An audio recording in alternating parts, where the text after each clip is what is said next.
So here's a leg game, because this is the fundamental of what's happening. If I get to that position first, I have all the power.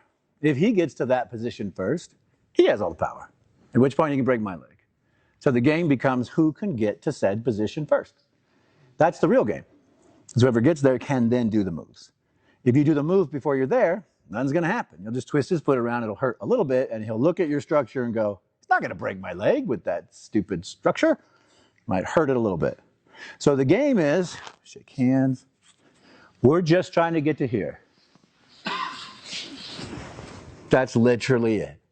The problem is every time I do it, he's going to do this and stop me from doing that because he knows the game. He doesn't want me doing that. And I'm going to go, whoa, what are you doing? And I'm going to scoot out a little bit. And I'm going to make this so that it's all about whoever gets to the position first. That's all the game is. If you play this game, you'll never be scared of leg locks, and you'll leg lock the shit out of everybody. Because they all get here and they go, ha, the foot, ha! And they forget about the structure. So game is super fun to play. You can modify the game like, hey, let's start here, fucker. Yeah, how's that feel? Right? You could shorten the game. Well, how about this one? How are you going to play with that? All of it is to end in the exact same position, do the exact same holds that break the legs. So, do it again. Do it again. Do it again. The legend Shamrock. Let's give him a round of applause. All right. So I'm going to start by telling you some stories, because it'll relax your brain and get you ready for what we're about to do. So the first story is fighting is really hard and really dangerous and kind of scary. So if you can take that stuff out of it, then it becomes fun and interesting and a silly thing you do with your friends. So one of the biggest things I took from this creation of these arts was finding the joy, finding the game, finding the thing that we could do that was super important, but wasn't as scary and as damaging and as painful or whatever it was. And so I'll teach you some of those games today, because they're games you take with you. We can't play them all today. It won't do anything for you. But having the knowledge about the game will explode your mind, because then you can take the game and tweak it for your need. If you want to be a leg attacker, whatever your game is, you can enhance it by playing the game more. And we'll play 2 games today. Because they're my 2 favorite games. And then anything else you guys want me to teach, I will teach you. But as Jake said, here's the downside. My knowledge is 14 years old, because that's the last time that I really sat down and studied all of this stuff.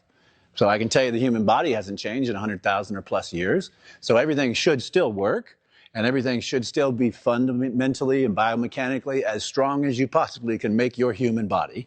And that should be the goal when you're applying these. Angles are great, everything's great, but it's maximizing your own human body to put energy into the hold or the move or whatever it is you're deciding to do. So you hear me talk a lot about breathing. Breath is life, breath is movement. You don't have any power without breath. So if you want to go somewhere, it looks like this. Because if you don't, you're not functioning that efficiently. So you'll hear some weird, crazy breathing. I'll make kind of weird, crazy breathing sounds. I'll remind you to keep breathing. They're all things you do for your brain, because you want your brain not to think about this other stuff. You want your brain to go move, move, move, move, apply, move, apply, angle, move. You just want it to flow. And if any other stuff's in the way, you won't have the flow going. You'll have other things. Oh, I'm nervous. Oh, my legs. Oh, this, oh, that. So the goal is to get rid of all that stuff. Congrats on your belt. Where'd you go? Bro, congrats on your belt. That is freaking amazing. Kayla, absolutely amazing. And here's the most amazing part. I never received 1 belt in my entire journey of 16 years. Because I was a professional fighter, I was not a martial artist. So any belt that was ever given to me, I never earned it. Except for the championship ones. I have multiple black belts. I never did one technique. I don't know what the black belts are for or what style it was. It's just that I was the baddest dude on the planet, and they were like, bro, we're going to give you this out of respect. But I've never earned it. And that earning and that process, mine are all championship belts. That's just how my journey went. But that process of putting in the work, doing the thing, waking up early, going to bed, like whatever it needs, that's the real value in that journey. And man, that was super powerful, brother. So anyways, I want to tell you that, because everyone's always, what is your belt? I got no belts. I literally have no belts, because I never earned one.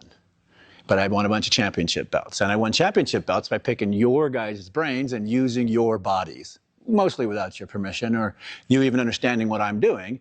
But I needed to know the information So I went around and I found it. And two of my most famous, that I'm most famous for, were beating Kevin Jackson in the UFC in 14 seconds, which I got a Guinness World Record for. That the high school kids taught me that.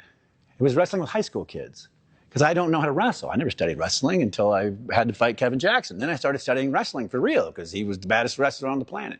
Prior to that, I had no idea what wrestling was really about. The stance, the structures, the movements, the positions. Why are we doing this? Why are we doing that? I didn't know. This young kid taught it to me. I was like, what? Oh, okay. He just showed me the basics, the mechanics, the stuff you'd normally learn in the first couple of classes of wrestling, that you would drill and drill and drill and drill until you got comfortable and they became part of your flow. The second one was also taught to me by a high school wrestler in Dallas, Texas, because the other second famous fight almost was when I fought Igor Zinoviev, and I stovepiped him and damn near killed him. Yeah, it was really sad. I thought the sport was over. But he survived, never to fight again, but he survived. And I learned that move about 4 weeks before by another high school wrestler in Dallas, Texas. We had a wrestling match like this. I went to grab his head. He literally lifted me up and stovepiped me to the point where I had to crawl in the corner and rest for 3 hours. I couldn't move. He just traumatized my whole body. And I'm like, what happened? I don't understand what he did. So I asked him, I go, well, what did you do? He goes, well, you can never grab the head like that. You can never stand up and grab the head and wrestle. No, you're going to get tossed. And I go, oh, that makes perfect sense. Igor Zinoviev always grabbed the head. Igor Zinoviev, that was his style. Punch, punch, punch, close the distance, grab the head. Close it up, and he had good judo. So this kid, 17 years old, probably never knew his name, but he did whip my ass, showed me this technique because my mind was in a position to learn. That's all it was. And I got hurt. So I was like, wow, that shit really works. My goal with Igor was to slam him, hurt him enough, like I was, laying in the corner, that I can get around and choke him.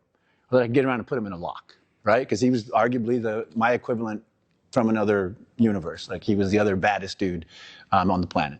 So think differently, even when you're learning stuff.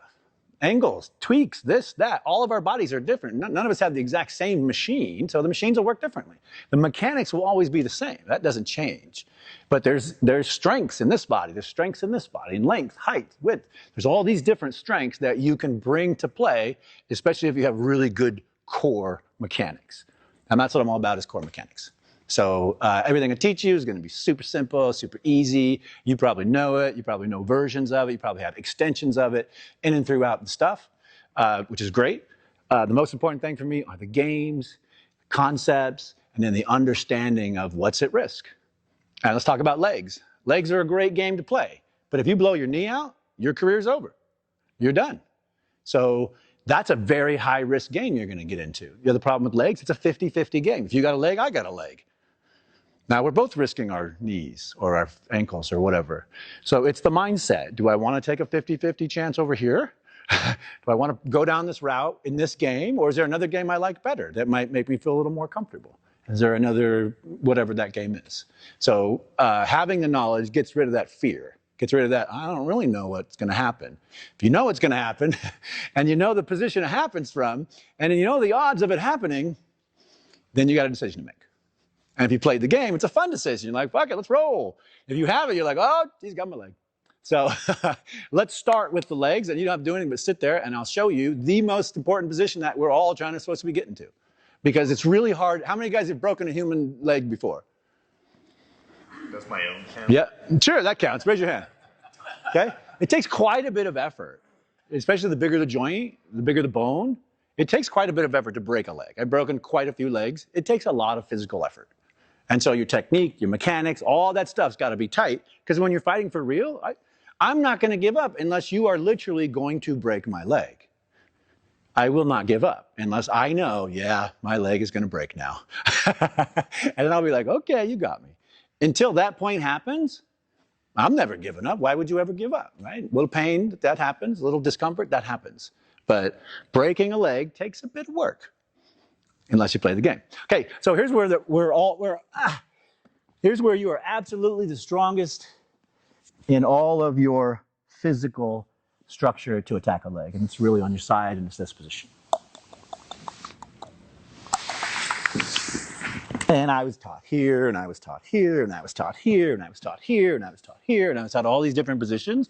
But when you really get down to it and you really want to break the biggest bone in the human body, you need all of your body involved. And so this one position is where my game always ends. Because the second I'm here and I have control, I'm breaking your leg. And the other guy's going, well, I can't let him get there because he's going to break my leg. Out of this one core position, both not only do you have the strength to apply and break a leg, but you also have the strength to apply enough pressure and pain to where they will move and move positions for you. So you don't have to do a bunch of work.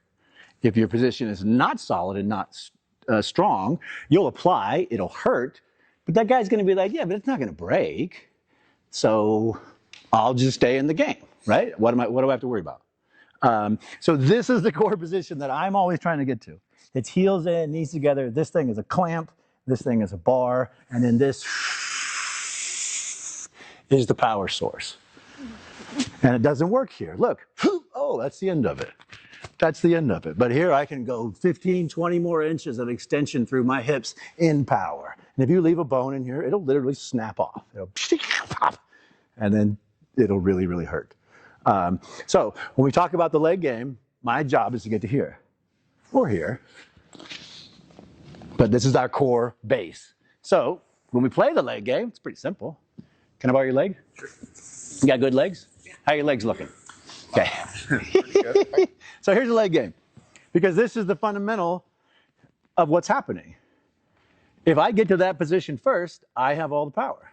If he gets to that position first, he has all the power. At which point you can break my leg. So the game becomes who can get to said position first. That's the real game. So whoever gets there can then do the moves. If you do the move before you're there, nothing's going to happen. You'll just twist his foot around, it'll hurt a little bit, and he'll look at your structure and go, it's not going to break my leg with that stupid structure. Might hurt it a little bit. So the game is, shake hands, we're just trying to get to here. That's literally it. Well, the problem is every time I do it, he's going to do this and stop me from doing that because he knows the game. He doesn't want me doing that. And I'm going to go, whoa, what are you doing? And I'm going to scoot out a little bit. And I'm going to make this so that it's all about whoever gets to the position first. That's all the game is. If you play this game, you'll never be scared of leg locks, and you'll leg lock the shit out of everybody. Because they all get here and they go, ha, the foot, ha! And they forget about the structure. So game is super fun to play. You can modify the game like, hey, let's start here, fucker. Yeah, how's that feel? Right? You could shorten the game. Well, how about this one? How are you going to play with that? All of it is to end in the exact same position, do the exact same holds that break the legs. So time. Okay, you ready? Yes. I'm going to push this foot down, you know. I'm going to bring this leg over. Okay. No, I'm lying. Oh, fucker! Fucker! Okay. So, more silly game stuff. Shortening it makes it hard. But it lightens my power. I don't have full power now. I got one short. So I know even if I get this position, I don't have 100%. I might not break it. If this comes out, pretty certain I will. So shortening the game sometimes makes it complicated, but you can get the funner moves. These are all that sambo stuff on the outside happens out here, and all these angles and this type of stuff happens out on this edge.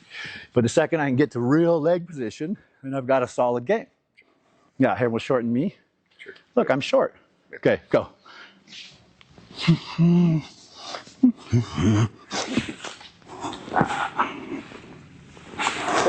Right? It's small. It's not a big movement. It's just who can get to leg position, who can get to the game. Because once you're there, squeeze the shit out of it, and you're in a position to do work. So let's play the game a little bit and have a little fun with it. Let me show you the James Brown. So if he shortens me, I'm sorry, take my leg and shorten me here. So if he shortens me on this one, and you don't like the leg game, we do the James Brown.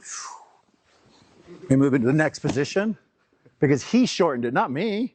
He just made this little short thing for me to hop over. It's not hard to get over, but I don't want to play the game. And you make it short, I can change it and change the rules. When you're getting attacked, it's really about making sure your joints don't break as you defend the position, as you attack. So it's a constant thing. I'm attacking, I'm defending. I'm attacking, I'm defending. Where's his position? Where's mine? I don't know. The game makes it super simple. So we're going to play the game and just have a little fun with it. Let's go like 30, 40%. We don't need to rip on each other. You don't need to put holds on. You don't need to do anything.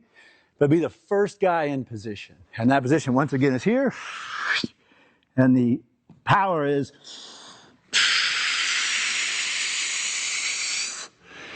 That'll break every leg. All right? So when you find yourself a partner, it's easiest if you find somebody about your own size, about your own mechanics, because then your game is going to be about equal in length and structure. Wait, they're all yours, my friend. I'm not doing it.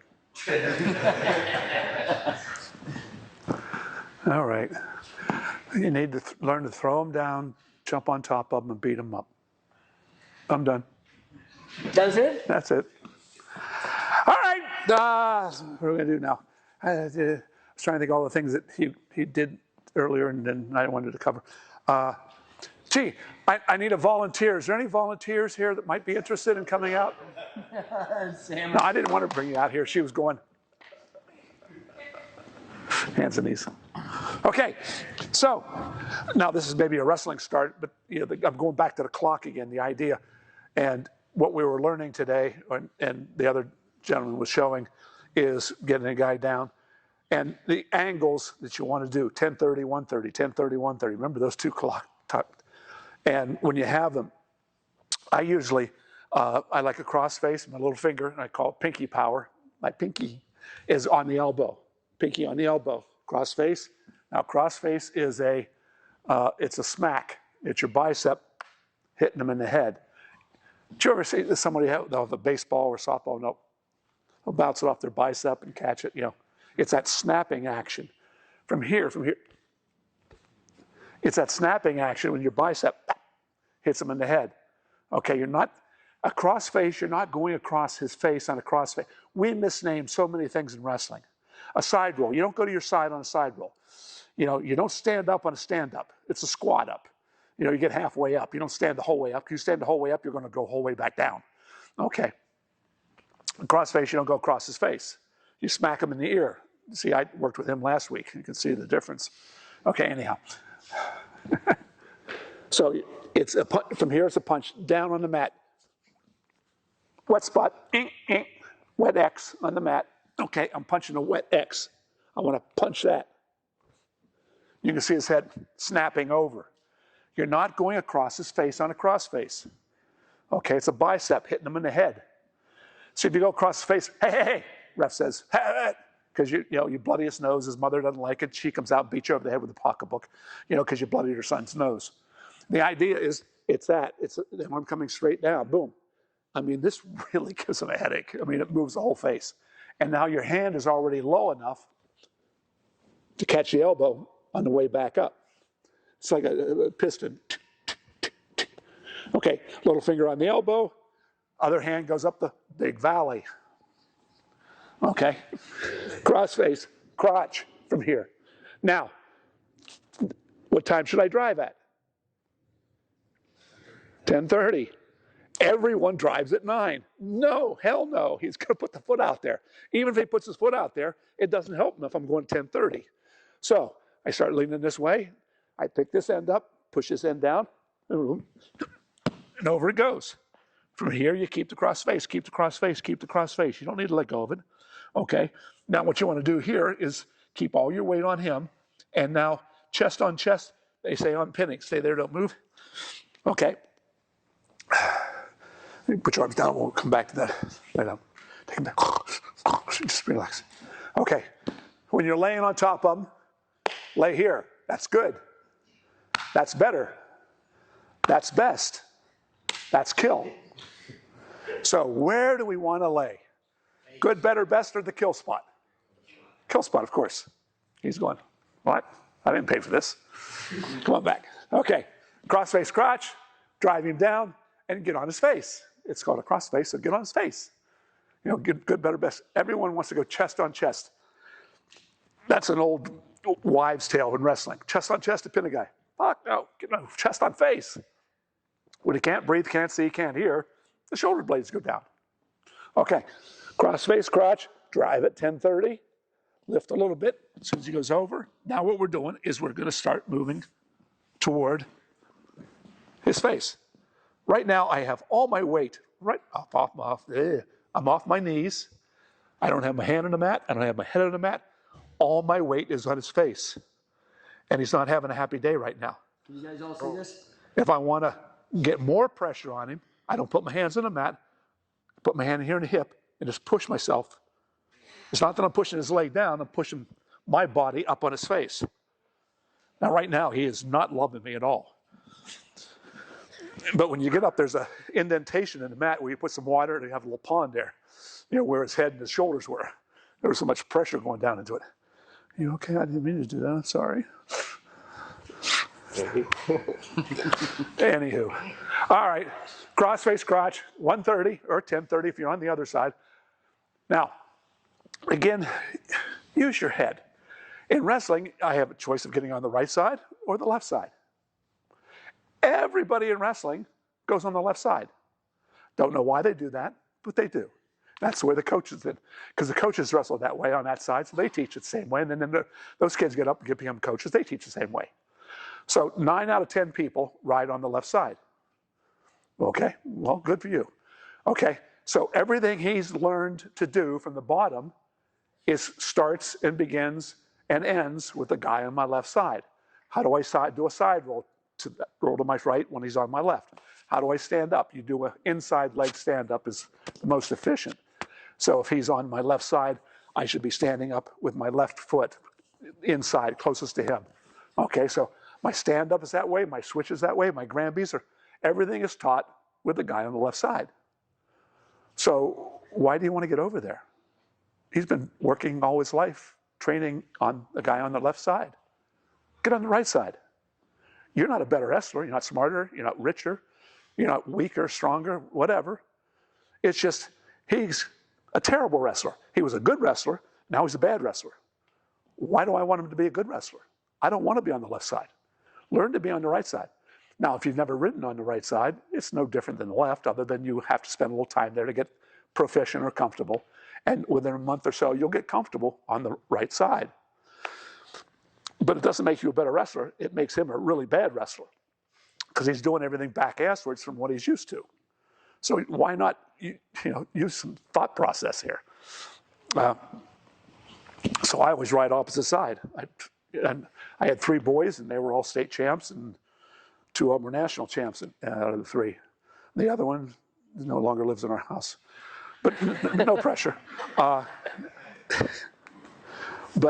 I only had one rule. I had to ride on the right side. I don't, 2 of them were adopted. I have an Afro-American that's about this tall and about that wide, And his wrestling style was completely different from mine. But I don't like it over there, Dad. Shut up. Learn it. You'll learn. Okay. Now he swears by it. But it takes you a couple weeks to get comfortable on the opposite side, but it pays big dividends. So it takes, you're a 7 on a scale of 1 to 10 as an athlete. All of a sudden, you're a 9. You didn't do one more push-up. You're not another 2 years smarter. He's worse. So you're better by comparison. Anyhow, so right side, if you'd like, you could go left side, but that's stupid, but anyhow. Cross-face crotch, drive them up at 1030, or if you're on this side, you're going to take them up at 130. And then we're going to slowly work our way up. Good, better, best, kill. You want to be on his face. Chest on chest is an old wives' tale. Chest on face. When he can't breathe, can't see, can't hear, shoulders go down. All right. So I can't think of anything else right now. We should do just a real quick cross-face crotch, try to drive him over. Remember, you're going to 1030, 1030, 1030, 1030. Okay, or 130, 130, 130. All right. If you go any other direction, you're making your life miserable for yourself, tougher. And when you have minimal skills and talent, you got to do the best you can with what you have. Okay, ready? 1, 2, go. Cross-face crotch. 10, when Carl first trained him, well, a lot of things. So one of the things that Carl told me when he first trained me, he said you wrestle in a circle. So first thing he starts talking about is clocks, right? You wrestle in a circle. When you watch wild animals, how do they don't wrestle head on. They don't go at each other head on unless they're rams and they knock the shit out of each other's heads. But they wrestle in a circle. So everything we do has a circular motion to it. Everything I do, I circle around because I'm looking for that imbalance. So there's a few things that I actually made some notes because my head's up my rear end half the time. The core stuff that we all deal with is positioning. Sorry about that. Sorry about this, guys. Hang on a second. So the core stuff we all deal with is positioning, our leverage, our setup where we're at, and no matter where you are, up top, down on the bottom, it's all the same. And especially with the submission stuff, it's all biomechanics. There's no playing around with it. It's all based on science. If you know how the body works, and the guys, the old timers, they were pretty good at knowing. They were pretty good at knowing, especially with joints, where you move things in order to get them to a painful point, and how you push them past just a little bit more. So what I want to do today is kind of go through the basics. I want to get back down to, which is what I do. I go out and I see a lot of different guys doing different things. One of the things that Wade hit on that just, I get all warm and fuzzy inside is, especially on the ground, positioning so that you're giving your weight and stuff. So I'm going to go through some of that. I'm going to reinforce, if nothing else, but there's a couple new things. Let me, whenever I would do anything up top, and even as I go down to the bottom, there's one major piece of the puzzle for me at all times. And that is that they say the eyes are the window to the soul, right? I want to disrupt his thoughts. I want to disrupt his processes. And the way I do it best is by staying in his face. So when he tie up, and let me back up for just a second. The difficulty in doing these things is you can get into the what ifs, and the what ifs are the most difficult part of being part of these seminars. What I can do today is show you a few things, some of which you've already seen, maybe with a little bit of a twist and turn to it. But the what ifs, well, what if a guy does this? What if that's years, that's 5 years, that's 10 years, that's constantly learning, watching different people, going to seminars, constantly getting on. I mean, there's no better time than mat time to fine tune your craft. So when I'm up top, if he's in here, I'm always coming across his face. I'm always giving him that uncomfortable piece of my body. In Japanese, they say hone to hone, bone to bone. I always want bone to bone. So I'm always in here. The other piece of things is I'm going to use natural handles, especially when I'm up top. So a lot of guys don't think, if I go to grab him and I grab him here, that's one thing.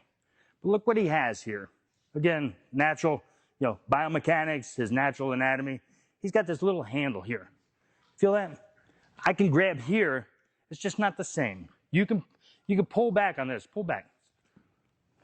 Pull back on that. See the difference? It's because these natural little insets in here that I can wrap around, and I've got this. I've got this in his elbow too, right in there. When God made man, he said, I'm going to give places for wrestlers to be able to grab onto so that the other guy can't get away, or make it much more difficult to get away. So the wrist is here, this is here. When I grab a head, there's the occipital region and this protuberance, they call it. I'm an idiot. Look at what I do whenever I grab a head. Right in here, this natural little inset that gives me that little extra edge. Now, I've had the opportunity, if you're in there with the right guy, to turn him and literally just, there's some guys that aren't that strong and they'll submit just off of this. That's ridiculous. But again, natural handle. In here, in here, in here. You've got it in the hip, in here. Yeah, also tickles. So learn those. Know your body. Know the guy's body that you're in there with. Understand where those places are that make it a little bit easier for you to either hang on or to have better control. Second thing. Remember I told you everything's in a circle? You were told about the clock. The same basic construct, right? When I go anywhere with him, if I'm pushing him and he see where his foot is, what am I doing? Am I going to go that way? Am I going to go that way? I'm going to go in a circular motion. So let's say I'm going to go for a throw here. See what I got this head? I'm coming in here. I get underneath. all the way underneath. I get my hip underneath. I shift him up, and I'm coming around. Okay? So multiple things are part of that throw. It's a great, it was also part of our submission armamentarium, because when I would take a guy down like that, so I'm in here, I get underneath him, As I take him over, as he's coming down, I would throw my legs off to the side. Boom. Land right on him. If I didn't like him, I would do that. You'd break a rib. Really don't want to break a rib, but make him think twice about things. So again, up top, even up top, I'm in his face. So let me go through a couple submissions up top. In here, I shift a little bit, knock this down, bring him in, right? When I have him in, we didn't choke. There were two things that Carl didn't allow. Everything's morphed into something different though. One was a choke, so I couldn't go straight for the throat, and I couldn't touch his balls. Either or. I couldn't do both at the same time either. Maybe he could, but I couldn't. So watch what I do. Natural handle again. In here, where your ribs separate and come together, you've got this natural little place. That's where I want his head. If I do this right, lift your head. If I put him up here, lift your head. Okay? So natural handle. Next step. And realize, and I definitely realize, that I'm doing this in a way in which he's standing there, he's letting me do it. Too short a time, too abbreviated a time period for me to go into all the ways to get here. So I get him in. Now, when I cross face, either from here or down on the ground, I snake. My hand's like this. I snake. So watch. Here's a regular cross face, right? Now feel this. Feel the difference? Can you feel? Mm-hmm. You gotta say yes or no. Yes. Okay. I keep him tucked in here. I got this natural handle, natural little inset. This comes in, this snakes in. Now, when I know this is uncomfortable, I'm sorry. There's no strength involved. Because I've set it up the right way. Because I've used all the little tricks of the trade, which is knowing where to set him here, how to snake that in to make it tighter. We also call that taking up the slack. One of the differences between Carl and a lot of guys who are practitioners, and what made him so great, is he took up the slack. He never gave you a lot of wiggle room. So because of that, painful. So let's everybody at least give it a shot. Try it. I'll go through it one more time. Guys, circle in if you can't see it. Come in close if you can't see what he's doing, especially on that side. Basic again. I'm gonna shift. I'm in my good stance. I'm gonna shift. Knock this down. Come in here. Bring his head in here. Come across. Snake it in. Snake it in. Grab that, and then it's just that wrist going up. Everybody want to give a shot? Let's go. 1, 2. Listen, Jesse. The best indicator when you're doing submission of whether or not you're doing it right is the guy you're doing it to. So two things happen. One is if I'm doing it to somebody, I'm doing it slow and nice and easy. It's gonna hurt. I'm doing a submission. It ain't ballet, but then it's up to him to go, yep, you got it, or to say, no, you don't have it. And once you really get proficient, you start pulling a guy in directions to make it a little bit more uncomfortable for yourself. So you let him know where it hurts the most. So you play off of one another to become the best practitioner you can. If the guy's not working with you and you're not working with him, you're just going through the paces. Okay? Let's get it, guys. It's very intense on your elbow tendons. Very intense on your triceps. I only got a little bit of time to teach what I normally teach in 5 hours. So I've got to talk fast. If you need clarification, raise your hand. I'll answer as well as I can. I'm very hard of hearing, so shout it out. Okay? My name is Rick Brown, Mr. Mace Man. I do go around the world teaching this. I live in Southern California, along with my good friend and partner Eric Doyle, who owns Long Beach Kettlebell Club. If you guys are ever in Southern California, there's a little place called Disneyland. Okay, people go there. If you're in Southern California, look me up. You can come and train with me for a day for free. You might have to buy me lunch. Okay, but when people who have not come to one of my seminars come to train with me for a day, but you guys have already paid. And if you people online see people doing the Mace, something that is beautiful and flowing, and they call it flow, that's not athletic Mace. That's not what the Mace was designed for. I'm going to show you what really works for a wrestler, for an athlete. And all the beautiful pirouettes and lunges and stuff like that, that's not what they don't do that in India. They use a Mace for upper body. Okay? And I'm going to show you the difference. But I would like all of you to stand with your legs at least shoulder width apart, toes pointing out. Put the Mace behind your head.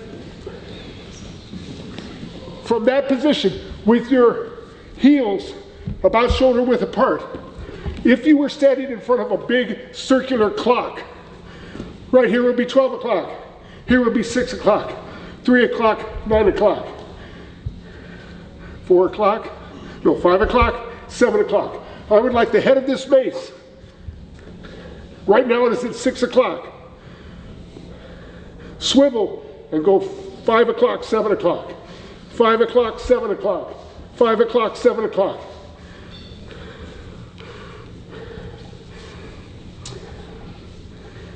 You need a heavier Mace. You need a heavier Mace.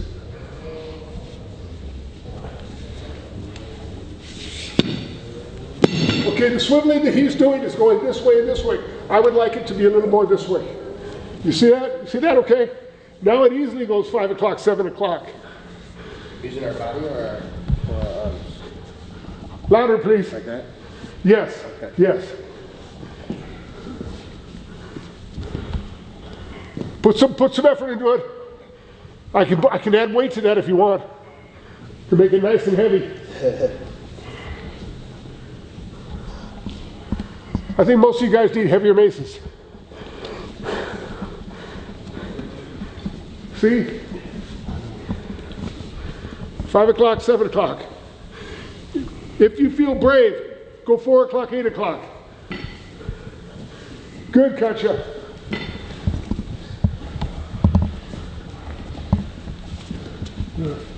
You look familiar. You been to one of mine before? No, sir, just a lot of camps. You look familiar. This here. 4 o'clock, 8 o'clock. Eric, show 4 o'clock, 8 o'clock.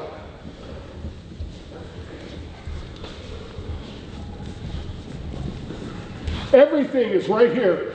The head of the Mace never goes here, never goes here. If it goes here or here, you're going to get hurt. Coach Wall, he has an appointment with you. To the wall.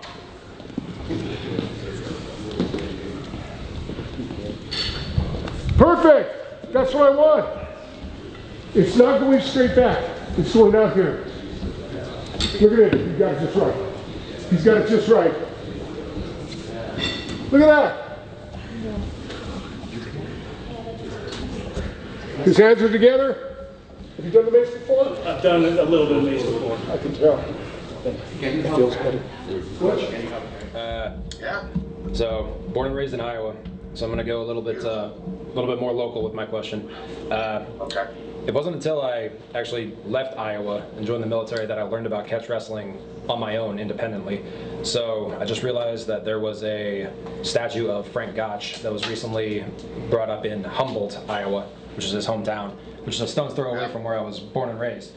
Are you aware of any resurgence or renaissance and interest in catch wrestling in particular to go on top of Iowa's already very well known fanaticism with wrestling? Well, I think, you know, the explosion of the UFC kind of did that for us to a certain extent in MMA, because it gave an outlet for wrestlers to go to that. So you know, like at my gym, even though I was a black belt in BJJ, I'm always going to be a catch wrestler because I'm always going to combine wrestling and submissions and, you know, all those things, right? So it's always going to be a hybrid where we were putting in the wrestling, the freestyle, folk style wrestling, the sambo leg locks, some of the Brazilian jiu-jitsu, and tying all these things together with the catch, and that made us catch wrestlers, right? It just made us catch wrestlers. And so I think the like all those years back when I was fighting and all the other guys, you know, that they would put those 3 bullet points of told the crowd what you were all about. Yeah. Most of those guys had in that those 3 or 4 bullet points, you know, all-American wrestler or whatever, which inspired a lot of kids, you know, to wrestle. I mean, for God's sakes, wrestling is huge in Texas now because of it, right? So we've seen a huge resurgence of that, and I think it's important for people. And I always tried to say, you know, back when the Gracies in the 20s, when Helio Gracie was doing his thing, well, the boys in Iowa and Minnesota were crushing the Terrible Turks and all those guys. Do it again, do it again, do it again, do it again, do it again. Do it again, do it again, do it again, do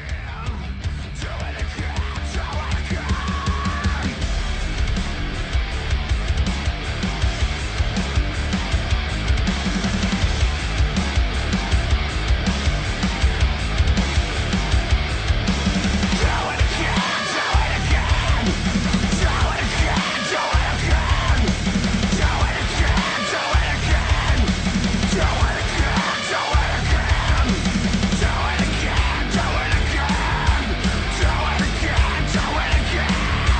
again.